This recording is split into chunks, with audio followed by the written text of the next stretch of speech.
Hey guys, and today I'll be answering a popular question.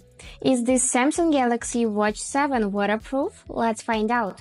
So the answer is yes, it is actually waterproof.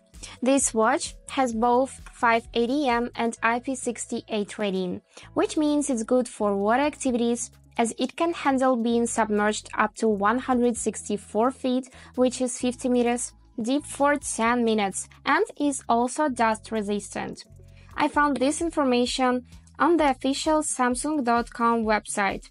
Right here you can see 580 plus IP68 rating. But to be perfectly sure that nothing will happen with your watch under the water, you can just enable water lock mode. And for this, simply swipe down from the top and swipe left one time to see this icon. Tap it to enable, and now the water lock is enabled because you can see this icon right on the watch face.